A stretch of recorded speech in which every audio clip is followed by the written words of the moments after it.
அதாவது ஒரு பரபரப்பான ஒரு சூழலில் அதிமுக பொதுச் செயலாளர் டெல்லி பயணம் மேற்கொள்ள இருப்பதாக தகவலானது தெரிவிக்கப்படுகின்றது.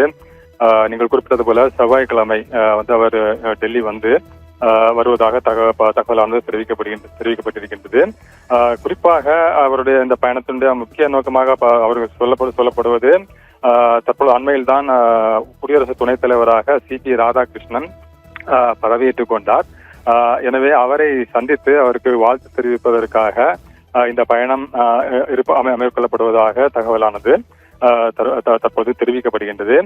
இருந்தாலும் பிற சந்திப்புகள் ஏதும் இருக்கின்றதா என்பது தொடர்பாக இன்னும் உறுதிப்படுத்தப்படவில்லை. என்றால் அண்மையில் தான் அமித்ஷாவுடன் பல்வேறு பாஜகவை சேர்ந்த தலைவர்கள் சந்தித்தார்கள். அது மட்டுமல்லாமல் அண்மையில் அதிமுகவில் இருந்து விலக்கப்பட்ட செங்கோட்டையனும் அவர் வந்து அமித்ஷாவை சந்தித்ததாக அவர் தெரிவித்திருந்தார். அமித்ஷா மற்றும் நிர்மலா சீதாராமனை சந்தித்ததாக தெரிவித்திருந்தார். இதுபோன்ற ஒரு சூழ்நிலைக்கிடையே தற்பொழுது அதிமுகவிலும் பல்வேறு குழப்பங்கள் நிலவி வருகின்றது. அது மட்டுமல்லாமல் அதிமுக பாஜக இடையேயான அந்த சுமூக உறவிலும் பல்வேறு குழப்பங்கள் இருப்பதாக தகவலானது தெரிவிக்கப்பட்டு வரக்கூடிய சூழ்நிலையில் தான் அதிமுக பொதுச் செயலாளர் எடப்பாடி பழனிசாமி டெல்லி பயணம் மேற்கொள்வது என்பது முக்கியமாக பார்க்கப்படுகின்றது. குறிப்பாக சட்டமன்ற தேர்தல், தமிழகத்தில் சட்டமன்ற தேர்தல் நெருங்கிக் கொண்டிருக்கக்கூடிய சூழ்நிலையில் அதிமுகவை பொறுத்தவரையில் எடப்பாடி பழனிசாமி தான் முதலமைச்சர் வேட்பாளராக இருப்பார் என்று தெரிவிக்கப்படக்கூடிய சூழ்நிலையில் பாஜக அதனை ஏற்றுக்கொள்கின்றதா என்பது இன்னும் கேள்விக்குறியாகவே இருந்து கொண்டிருக்கின்றது. அவர்கள் சார்பில் இதுவரையில் அது தொடர்பாக அதிகாரப்பூர்வமாக எந்த விதமான தகவலும் தெரிவிக்கப்படவில்லை.